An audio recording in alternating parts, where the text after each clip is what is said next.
কিছুদিন আগেই আমি ছিলাম একটি অন্ধকার ঘরে, যেখান থেকে আমি বুঝতেও পারতাম না বাইরে কি দিন না রাত। আমাকে বলা হতো না আমাকে কোথায় আটকে রাখা হয়েছে, আমাকে বলা হতো না আজকে কয় তারিখ। আমি যখন নামাজ পড়ার জন্য সময়টাও জানতে চাইতাম, সে সময়টা আমাকে বলা হতো না। আমার পিতার ফাঁসির মাত্র কয়েকদিন পূর্বে আমাকে উঠে নিয়ে গুম করা হয়। যখন একটি অন্ধকার ঘরে চোখ বাঁধা অবস্থায়, হাত করা পর অবস্থায় আমি পড়েছিলাম, তখন নিজেকে সান্ত্বনা দিচ্ছিলাম যে বাংলাদেশে তো সংবিধান আছে, সংবিধানের বিধান হচ্ছে গ্রেফতারের 24 ঘন্টার ভিতরে আদালতে হাজির করতে হয়। হয়তো 24 ঘন্টার মধ্যেই আমার মুক্তি হবে এইখান থেকে। 24 ঘন্টা পেরিয়ে দিন হলো, দিন পেরিয়ে সপ্তাহ হলো, সপ্তাহ পেরিয়ে মাস, মাস পেরিয়ে বছর হয়ে গেল। কিন্তু সে অন্ধকার ঘর থেকে যখন আমি বেরোলাম না, তখন বুঝতে পারলাম একজন মানবাধিকার কর্মী হিসেবে যে গুমের বিরুদ্ধে আমি কথা বলছিলাম, আমার পিতার ফাঁসির কয়েকদিন পূর্বে আমি নিজেই সেই গুমের শিকার হয়ে পড়েছি।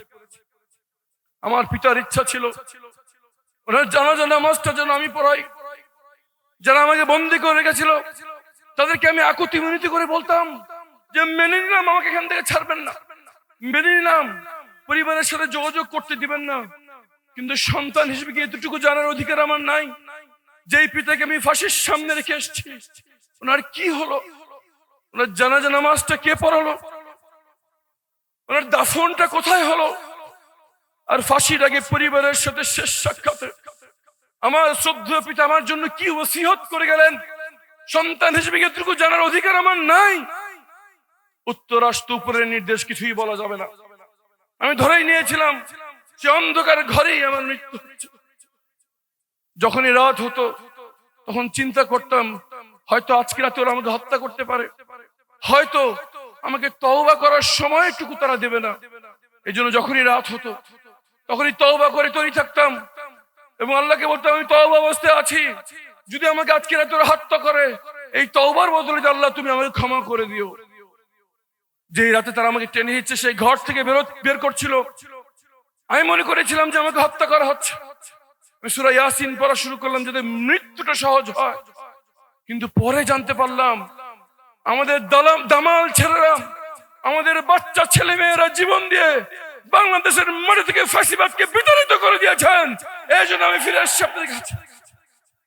সম্মানিত উপস্থিতি, আমাদের বাচ্চারা, আমাদের বাবা মারা জীবনের ঝুঁকি নিয়ে 5ই আগস্ট যখন মাঠে নেমে পড়েছিল, তারা জানতো না আজকেই তাদের বিজয় হচ্ছে। তারা মোবাইল লক স্ক্রিনে তাদের নাম, ঠিকানা, ব্লাড গ্রুপ দেখে এই জন্য নেমেছিল যে হয় দাবি আদায় হবে, নাহলে তারা মৃত্যুবরণ করবে। যখন তারা সব দিয়ে নেমে পড়েছিল, আল্লাহর সাহায্য আসমান থেকে নেমে এসছে। সম্মানিত ভাইয়ের আমার, এতগুলো মায়ের বুক খালি হয়ে, এতগুলো বাচ্চা ছেলে মেয়ের চোখ হারানো, হাত হারানো, পা হারানোর বিনিময়ে আমরা যে দ্বিতীয় স্বাধীনতা পেয়েছি তা শুধুমাত্র একটি ভোটের জন্য নয়, তারা চেয়েছে একটি নতুন বাংলাদেশ। বাংলাদেশ মানুষ হাঁপিয়ে উঠেছে পুরনো রাজনীতিতে, তারা হাঁপিয়ে উঠেছে পেশি শক্তির প্রভাব, তারা হাঁপিয়ে উঠেছে কালো টাকার প্রভাবে, তারা হাঁপিয়ে উঠেছে দুর্বৃত্তদের রাজনৈতিক ক্ষমতায়নে। তারা দেখতে চায় নতুন নেতৃত্ব। তারা স্বপ্ন দেখে এমন একটি বাংলাদেশের যেখানে এমন কিছু লোক দেশ নেতৃত্ব দিবে যাদেরকে অন্তত আর যাই হোক টাকা দিয়ে কেউ কিনতে পারবে না। সেই নেতৃত্ব ইনশাআল্লাহ বাংলাদেশকে উপহার দিবে 10 দলের পক্ষ থেকে তাদের নেতা হিসেবে আমাদের সবার প্রাণপ্রিয় নেতা ডাক্তার শফিকুর রহমান ইনশাআল্লাহ। উনি যখন হৃদরোগে আক্রান্ত হয়ে অসুস্থ হয়ে পড়লেন, সবাই তাকে বললো যে আপনার বিদেশে চলে যান চিকিৎসার জন্য। উনি বলেছিলেন যে যেখানে আমার দেশের অধিকাংশ মানুষ দেশের বাইরে যাওয়ার চিকিৎসা তারা যেতে পারে না, সেখানে তাদের প্রতিনিধি হয়ে আমি কিভাবে দেশের বাইরে যাই। উনি জীবনের ঝুঁকি নিয়ে হলেও বাংলাদেশে চিকিৎসা করিয়েছেন। ভাইয়ের আমার, এরকমই নেতা আমরা চাই। তারা সবসময় সর্বাবস্থায় দেশের সামনে থাকবে, তারা নির্ভয় বলবে হয় মাতৃভূমি না হয় মৃত্যু ইনশাআল্লাহ। ভাইয়ের আমার, ফ্যাসিবাদের কিছু মাথা পালিয়েছে শুধু, কিন্তু প্রশাসনের রন্ধে রন্ধে এখনো ফ্যাসিবাদের অঙ্গ প্রত্যঙ্গ ঘাপটি মেরে বসে আছে। দেশ নিয়ে গভীর ষড়যন্ত্র হচ্ছে। কিন্তু বাংলাদেশের মানুষ বারবার দেখিয়েছে যখন ছাত্র জনতা মাঠে নেমে আসে তখন পর্বত সমান শক্তিও বিলীন হয়ে যায়। যতই ষড়যন্ত্র করুক, যত অশুভ শক্তি চক্রাক, ইনশাআল্লাহ 12 তারিখ বাংলাদেশের মানুষ আরো একবার রাস্তায় নেমে এসে জনগণের বিজয় নিশ্চিত করবে ইনশাআল্লাহ। ভাইরা আমার, যে 5 আগস্ট আমরা সবাই মাঠে নেমে এসেছিলাম, যেভাবে আপনাদের সন্তানেরা মাঠে নেমে এসেছিল, যেভাবে পিতা মাতারা সকল কিছু ছেড়ে মাঠে নেমে এসেছিল, সময় এসছে আরো একবার সকল ভেদাভেদ ভুলে কাঁধে কাঁধ হাতে হাত মিলিয়ে নতুন বাংলাদেশের জন্য আরো একবার রাস্তায় নেমে পড়া। সেই রাস্তায় নেমে আসার দিন হচ্ছে 12 ফেব্রুয়ারি।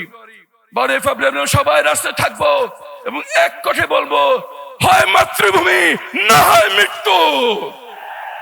জনগণের বিজয় নিশ্চিত করে, হ্যাঁ ভোটের বিজয় নিশ্চিত করে নতুন বাংলাদেশের সূচনা করেই আমরা ঘরে ফিরবো ইনশাআল্লাহ।